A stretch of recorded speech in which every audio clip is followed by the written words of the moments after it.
A wealthy CEO spots his ex-wife at a Manhattan train station with a secret child who looks like him. "She's mine." Marcus's voice cracked as he stared at the little girl with his steel gray eyes. "You were pregnant when I left."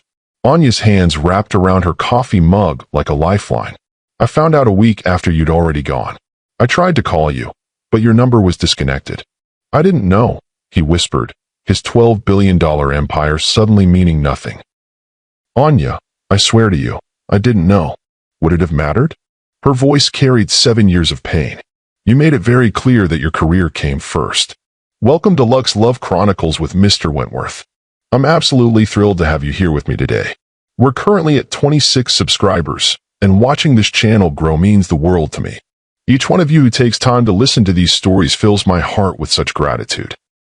Before we dive into today's story, I want to say a quick prayer for all my beloved subscribers. Heavenly Father, I lift up every person listening to this story today. Bless them with wisdom in their decisions, strength in their challenges, and peace in their hearts. May they find joy in the small moments and courage to pursue what truly matters. Protect their families, guide their steps, and let love be the foundation of everything they build. Amen. Now, let me tell you a story that will challenge everything you think you know about success, love, and second chances. This is the story of Marcus Delacroix, a man who built an empire but lost his soul, until one chance encounter changed everything forever. If stories of redemption and lost love inspire you, hit that like button now and let me know in the comments what you would do in Marcus's situation. The steel and glass towers of Manhattan stretched endlessly skyward, but for Marcus Delacroix, the view from his corner office on the 67th floor felt more like a prison than a kingdom. At 38, he commanded a financial empire worth $12 billion, yet the emptiness gnawing at his chest seemed to grow larger with each passing year. Marcus pressed his palm against the cold window, watching the ant-like figures scurrying through the streets below. Every morning for the past 7 years, he'd stood in this exact spot, surveying his domain. Every morning, the view looked exactly the same, and every morning, he felt a little more hollow inside. "Sir." His assistant's voice crackled through the intercom, sharp and efficient. "Your car is waiting downstairs for the airport." Marcus straightened his custom Italian suit and grabbed his briefcase. Another city, another merger, another meaningless conquest in his relentless pursuit of what exactly? He couldn't remember anymore. The thrill of the deal had long since faded, replaced by a mechanical routine that filled his bank account while leaving his soul increasingly barren. The elevator descended in silence, carrying him toward another business trip that would add millions to his net worth while subtracting another piece of his humanity. Each floor that passed felt like a countdown to nowhere. "You look tired, sir," his driver observed as Marcus slid into the back of the black sedan. "I'm fine, Charles," Marcus replied automatically, though they both knew it was a lie. Marcus had been fined for 7 years now, and it was killing him slowly. As Charles navigated through the congested streets toward JFK, Marcus's mind wandered to a time when success had felt different. When closing a deal meant celebrating with someone who mattered. When coming home meant more than entering an empty penthouse and microwaving a frozen dinner. He pulled out his phone and scrolled through his contacts.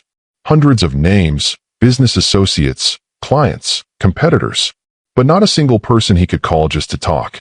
Not a single person who would care if he never came home. The sedan came to a complete stop in gridlock traffic. Marcus glanced impatiently at his watch, then at the sea of red brake lights stretching endlessly ahead. "Accident on the highway, sir," Charles reported, consulting his GPS. "We're looking at least an hour delay." "Damn it," Marcus muttered. He had a board meeting in Chicago at 8 p.m. Missing it would cost the company millions, and cost him the respect he'd spent years building. "I can take the alternate route through downtown, but it might not be much better," Charles offered. Marcus stared out the window at the chaos surrounding them. Cars honked aggressively, drivers shouted through open windows, and the autumn air shimmered with exhaust fumes and frustration. In the distance, he could see people walking purposefully along the sidewalks, moving faster than any of the vehicles trapped in this urban nightmare. "You know what? I'll walk to the nearest subway station," Marcus decided suddenly. "Meet me at the airport." Charles looked startled. "Sir, are you sure?" You're wearing a $3,000 suit. The suit will survive, Marcus said, already reaching for the door handle. Text me if the traffic clears up. The autumn air was crisp as Marcus strode through unfamiliar streets, his polished Italian shoes clicking against the concrete with purpose for the first time in months. He rarely ventured into this part of Manhattan, preferring the sterile efficiency of private cars and executive lounges. But there was something oddly liberating about being on foot, moving under his own power instead of being chauffeured from one obligation to the next. Penn Station loomed ahead, bustling with the usual chaos of commuters and travelers. Marcus consulted his phone for the fastest route to JFK, calculating connection times and arrival schedules with the precision that had made him one of the most feared negotiators on Wall Street. And that's when he saw her. Time stopped. Anya Rosewood stood at Platform 7, her honey blonde hair catching the afternoon light filtering through the station's windows like spun gold.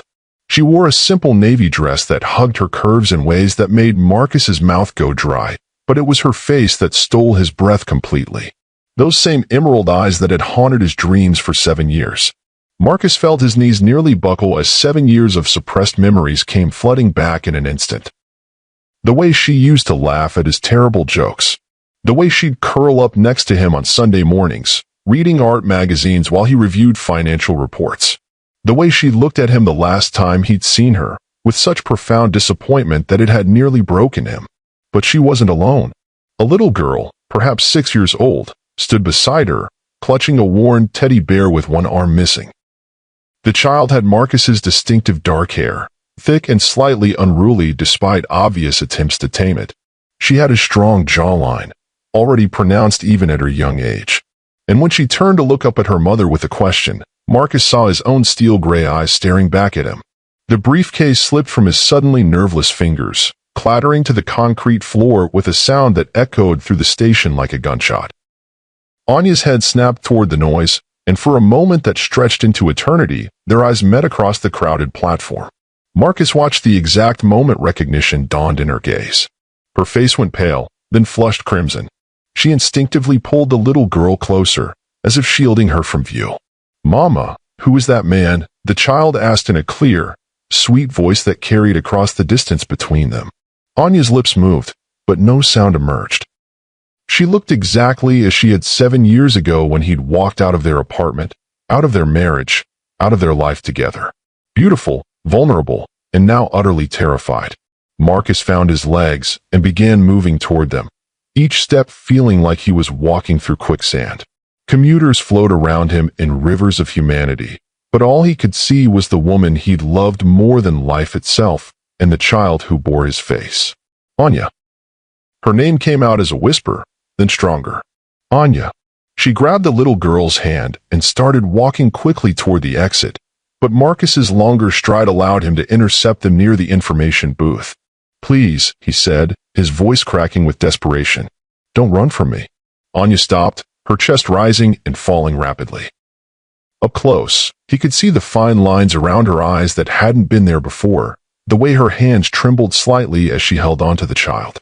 But she was still breathtakingly beautiful, still the woman who had once made him believe in forever. "Hello, Marcus." Her voice was carefully controlled, but he heard the tremor beneath it. The little girl looked between them with intelligent eyes that missed nothing. "Mama, do you know this man?" Anya's gaze never left Marcus's face. "Yes, sweetheart. We used to know each other. A long time ago." "What's your name, beautiful?" Marcus asked, crouching down to the child's level. His heart hammered against his ribs as he took in every detail of her face. The way her left eyebrow arched just like his, the stubborn set of her chin that he recognized from his own childhood photos. "I'm Luna," she said proudly, puffing out her chest. "Luna Rosewood. I'm 6¾ years old." Marcus did the math quickly. 7 years since their divorce. 6¾ which meant. He looked up at Anya, and the guilt and pain in her eyes confirmed what he already knew in his bones. "We need to talk," he said quietly, rising to his feet. "I don't think that's a good idea." Anya's voice was stronger now, protective. "We were just leaving. Please." The word came out more desperately than he intended. 5 minutes. There's a coffee shop upstairs." Anya glanced down at Luna, who was watching the exchange with the unnaturally perceptive gaze that children sometimes possess. Her little face was serious, studying Marcus like he was a puzzle she was trying to solve. "Mama," Luna said softly, tugging on her mother's dress. "He has sad eyes like Mr. Peterson's dog when it rains." The innocent observation hit Marcus like a physical blow. Even a child could see the emptiness he'd been carrying around for years. After a long moment, Anya nodded. 5 minutes. The coffee shop was a small, dimly lit space overlooking the main concourse, filled with the rich aroma of espresso and the gentle hum of conversation. Marcus ordered 3 hot chocolates. He remembered that Anya had always preferred chocolate to coffee, and they found a corner table away from the other patrons.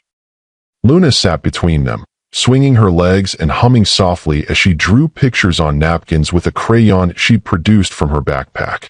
She seemed oblivious to the tension crackling between the adults, lost in her own world of dragons and castles.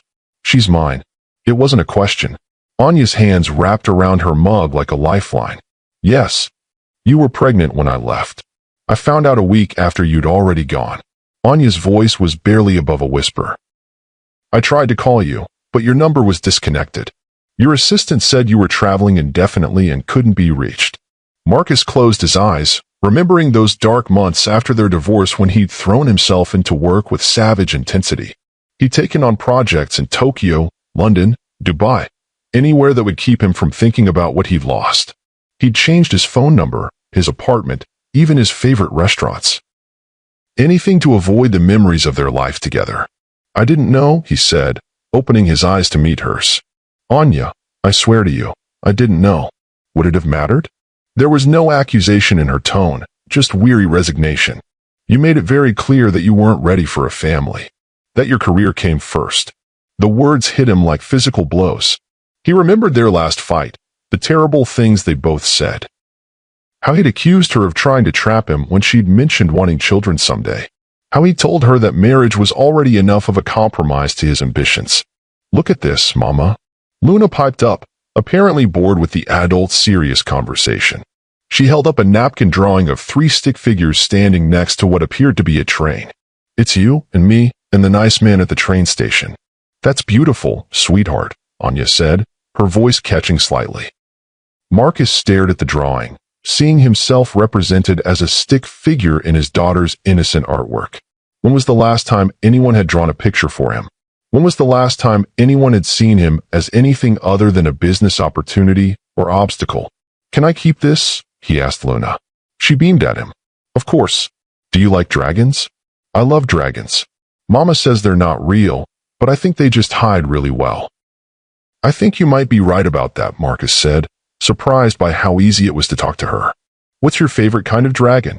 "The nice ones," Luna said seriously. "The ones that help people instead of scaring them.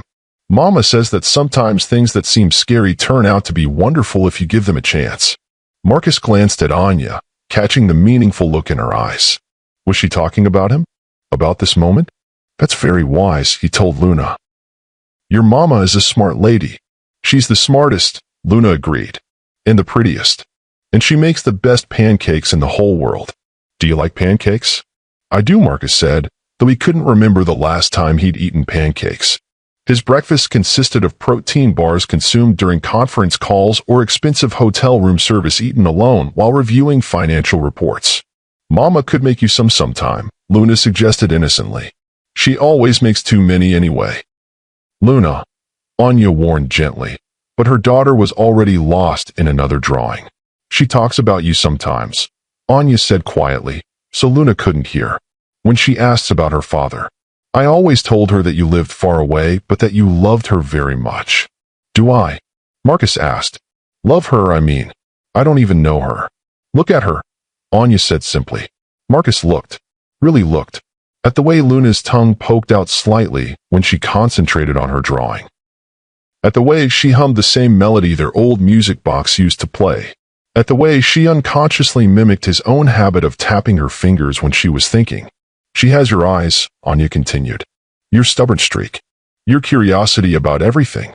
Last week she took apart her alarm clock because she wanted to see how time worked." "Despite everything," Marcus smiled. "Did she put it back together?" "Not exactly. We're still finding tiny gears all over the apartment." For a moment, the tension between them eased. They were just two parents sharing a story about their child. But the moment didn't last. "Marcus," Anya said, her voice growing serious again, "I need you to understand something. Luna is my whole world. I've built a good life for us. She's happy. She's healthy. She's loved. I won't let you hurt her. I don't want to hurt her. I want to know her. He struggled for words. "Anya, I've spent 7 years trying to fill a hole in my chest with money and deals and acquisitions. Nothing worked. And now I know why. It's not that simple, isn't it? I made a mistake. The biggest mistake of my life. I'm not asking you to forgive me overnight, but please, let me try to make this right. Before we continue with this incredible story of second chances, I want to know, do you believe in fate?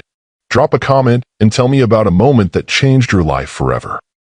Luna came bounding back from where she'd been watching the trains through the window, her face bright with excitement. "Mama, there's a train that goes all the way to Chicago. Can we take it someday?"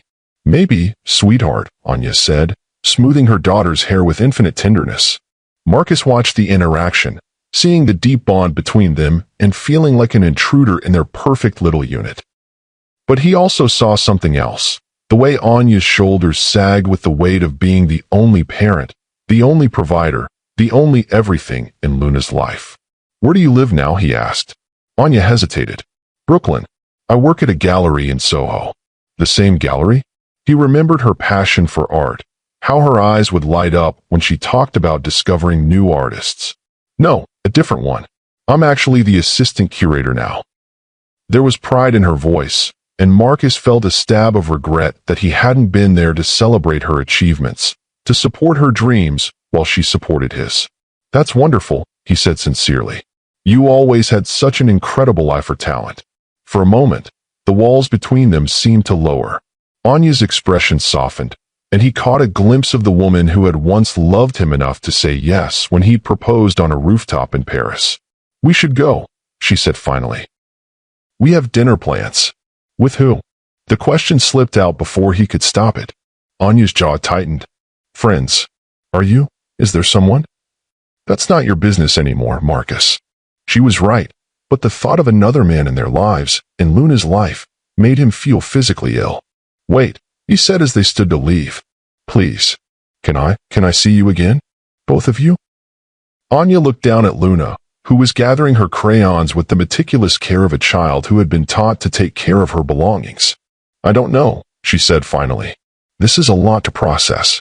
Marcus pulled out his business card and wrote his personal cell number on the back. "This is my direct line. It's the same number I've had for 5 years. I'm not going anywhere, Anya. Not this time." She took the card but didn't look at it. "I need time to think." "Of course." "I understand." As they walked toward the exit, Luna suddenly tugged on Marcus's sleeve.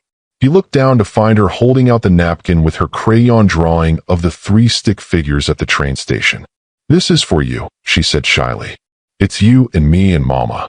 Marcus's throat constricted as he accepted the drawing. "Thank you, Luna. It's beautiful.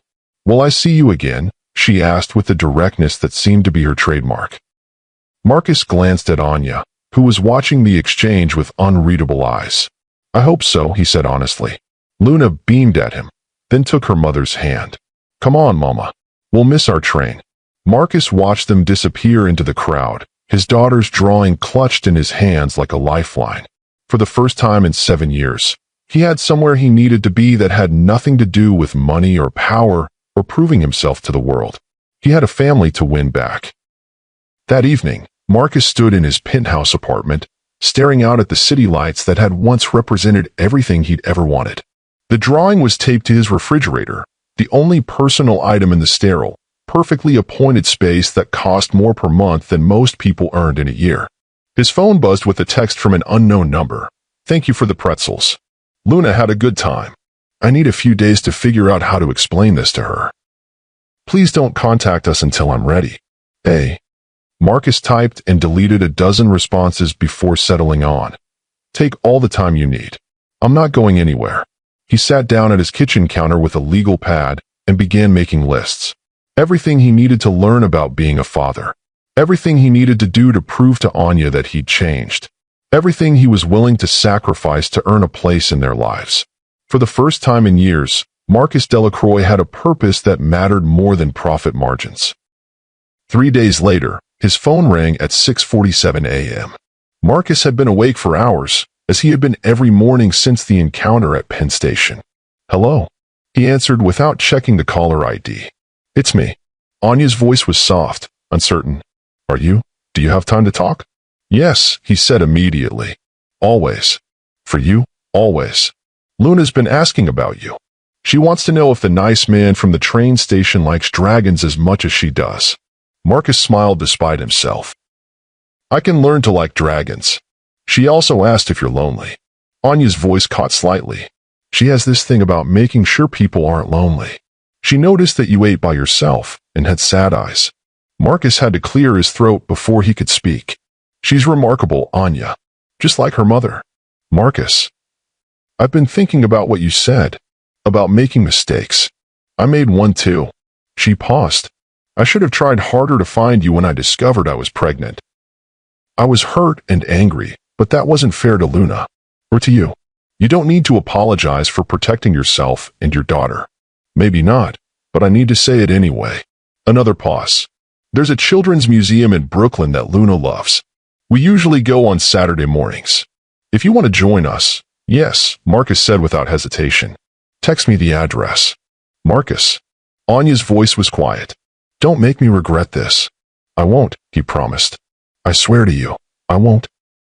Saturday morning found Marcus standing outside the Brooklyn Children's Museum, more nervous than he'd ever been before any board meeting or merger negotiation.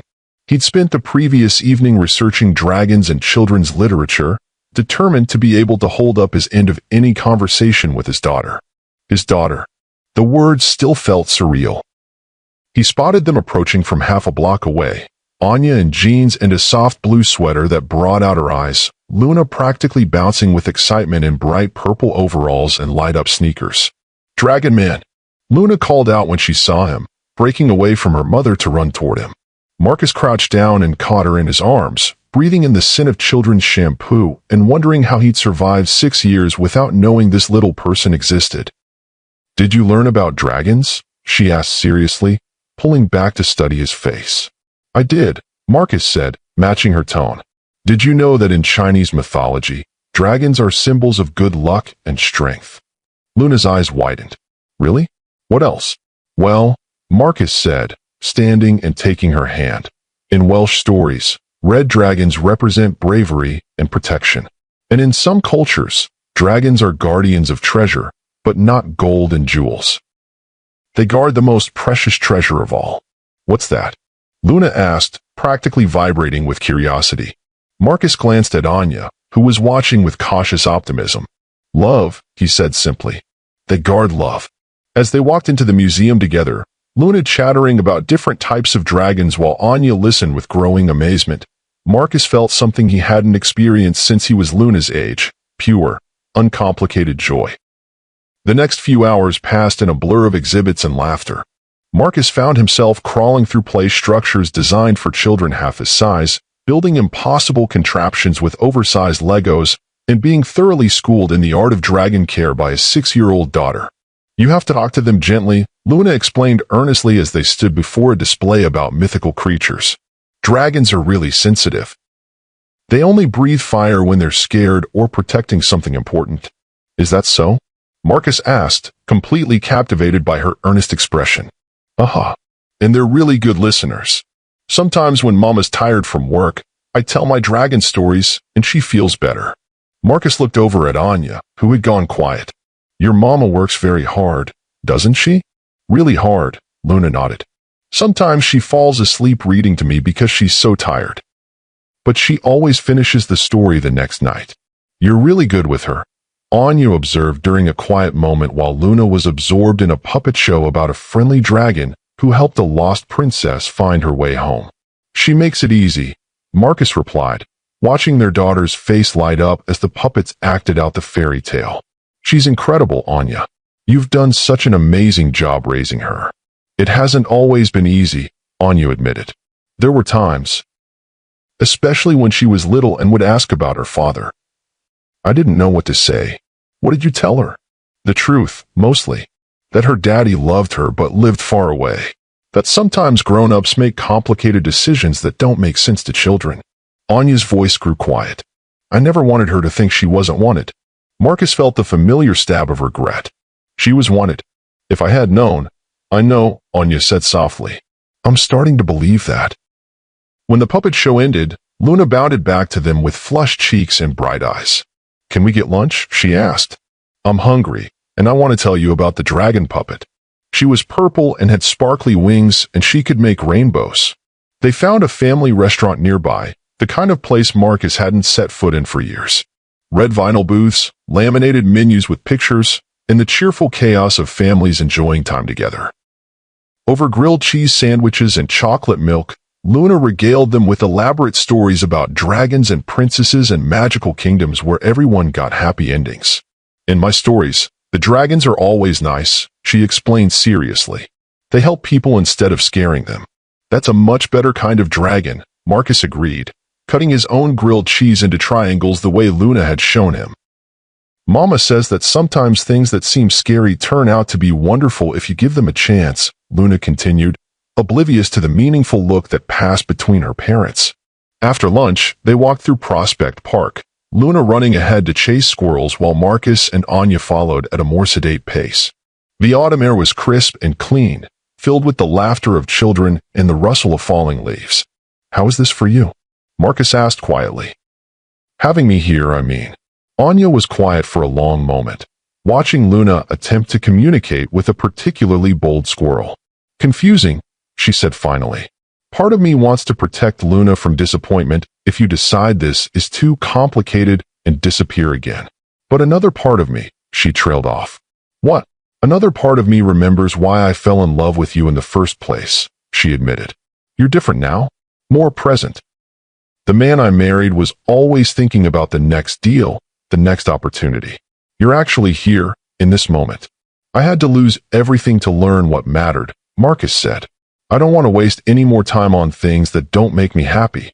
And this makes you happy? Playing dragons and eating grilled cheese and walking through the park. Marcus stopped walking and turned to face her. Anya, I've been dead inside for 7 years. Today is the first time I felt alive since I walked out of our apartment. Something shifted in her expression, a crack in the careful walls she'd built around her heart. Mama, Dragon Man, come see. Luna's voice carried across the park from where she'd discovered a pond with ducks. They spent the next hour feeding ducks and listening to Luna's theories about which ducks were actually dragons in disguise. As the afternoon wound down, Marcus found himself reluctant to let the day end. I should probably get her home, Anya said as Luna began to show signs of the impending crash that comes after a day of high excitement. It's almost nap time. Can I? Marcus hesitated. Can I walk you home? Anya looked at him for a long moment, then nodded. Their apartment was in a converted brownstone in Park Slope, cozy and filled with evidence of the life they'd built together. Luna's artwork covered the refrigerator, books were stacked everywhere, and the whole place had the lived-in warmth that Marcus's sterile penthouse completely lacked. This is beautiful, he said, meaning it. It's small, but it's ours, Anya said, a note of defensive pride in her voice. It feels like a home, Marcus replied. That's not something money can buy. Luna was fading fast, cuddled against Anya's side on the couch with her beloved teddy bear. Will you read to me?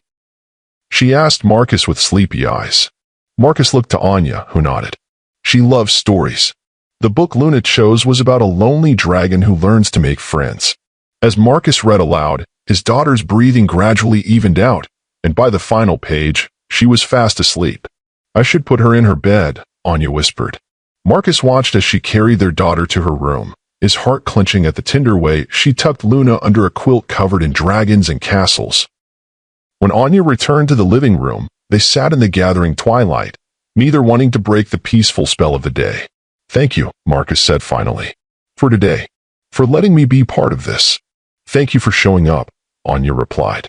Not just today, but really showing up. Present and focused and father-like. I have 6 years to make up for. I don't intend to waste any more time. Anya tucked her feet under her on the couch, studying him in the dim light. What does that mean, exactly? In practical terms? It means I want to be in her life. In whatever way you're comfortable with. I want to learn everything about her. Her favorite foods, her friends, what makes her laugh, what scares her. I want to be the father she deserves. And us.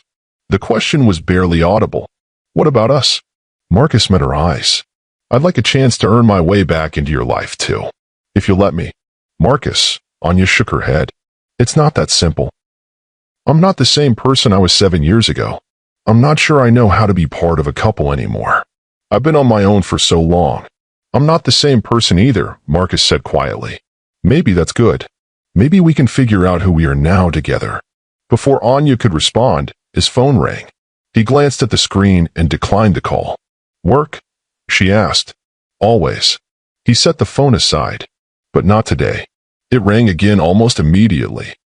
This time, Anya could see the caller ID. Board emergency.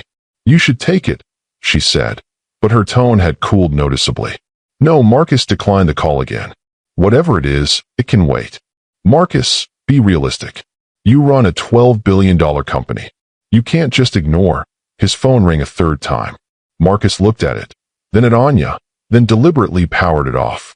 I can and I am, he said firmly. I spent 7 years choosing work over everything that mattered. I won't make that mistake again. Something in Anya's expression shifted, a cautious hope flickering in her eyes. What if it's a real emergency? Then my very capable executive team will handle it, Marcus said. And if they can't, then I'll deal with it tomorrow. Tonight, I'm exactly where I want to be. This transformation is incredible, but you need to hear what happens next. If this story is touching your heart, please hit that share button and pass it along to someone who needs to hear about second chances. They talked until well past midnight, sharing 7 years' worth of stories, dreams, regrets, and hopes. Marcus told her about the emptiness that had driven him to seek out increasingly dangerous business deals, the way success had felt like ash in his mouth when there was no one to share it with. I would close $1 billion deal and go home to an empty apartment, he confessed. I'd stand in my kitchen, looking at the city lights, and wonder what the point of it all was. I had everything I thought I wanted, but I felt like I was disappearing a little more each day. Anya told him about the sleepless nights when Luna was a baby, the fear and exhaustion and overwhelming love that had shaped every decision she'd made. There were nights when she wouldn't stop crying, and I was so tired I could barely stand, she admitted. I was 25, alone, working 3 part-time jobs just to pay rent on a studio apartment. I would look at her and think, I have no idea what I'm doing. But then she'd fall asleep in my arms, and I'd know that I would do anything, to protect her. I used to lie awake wondering if I'd made the right choice, she continued. Keeping her when I was so young and alone and broke. But then she'd smile at me, and I'd know that she was the best thing I'd ever done. You made the right choice, Marcus said fiercely. She's perfect, Anya. You're both perfect. We're not perfect, Anya said with a sad smile. We're just real. We have dance parties in the kitchen when we're sad. We eat cereal for dinner sometimes because I'm too tired to cook. Luna still crawls into my bed during thunderstorms. It's messy and chaotic and nothing like the life I thought I'd have. It sounds like paradise, Marcus said quietly. As the night wore on, they found themselves sitting closer together on the couch, the space between them shrinking as the walls around their hearts slowly crumbled. I missed you, Marcus admitted. Every single day for 7 years, I missed you. I would see couples in restaurants, families in parks, and I would think about what we could have had. Then why didn't you come back? Anya asked. In all those years, why didn't you ever try to find me? Marcus was quiet for a long moment. Pride, I suppose. Fear. I convinced myself that you were better off without me, that you had moved on, found someone who could give you what I couldn't. What you couldn't, or what you wouldn't. Both, he said honestly. I was so afraid of failing that I never tried to succeed at the things that actually mattered. And now? Now I know that the biggest risk isn't failing. It's never trying at all. When he finally stood to leave, they lingered at the door like teenagers reluctant to end a first date. Can I see you again? He asked. Both of you. Luna's going to expect it now, Anya said with a small smile. She's already planning your dragon education curriculum. And you? What do you want? Anya reached up and touched his face gently, her fingers tracing the line of his jaw. I want to believe this is real, that you're really here to stay. I am, Marcus said, covering her hand with his. I promise you, Anya. I'm not going anywhere. As he walked back toward the subway, Marcus felt lighter than he had in years. His phone had 17 missed calls and 43 unread messages, but for the first time in his adult life, he didn't care. He had found what he'd been searching for without knowing it. The next morning, Marcus woke up in his penthouse and made a decision that would have seemed impossible just days before. He called his assistant and cleared his schedule for the week. Then he called his head of operations and told her she was temporarily in charge. Sir, is everything all right? She asked, concern evident in her voice. Everything is perfect, Marcus said, and for the first time in years, he meant it. I have some personal matters to attend to. Over the following weeks, Marcus became a regular fixture in Luna and Anya's life. He attended ballet recitals and parent-teacher conferences. He learned to braid hair and make pancakes shaped like dragons.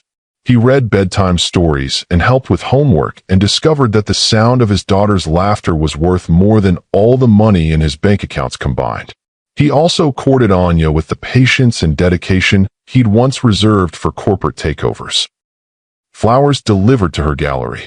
Handwritten notes tucked into Luna's backpack. Quiet dinners after Luna was asleep, where they slowly rebuilt the trust that had been shattered 7 years before.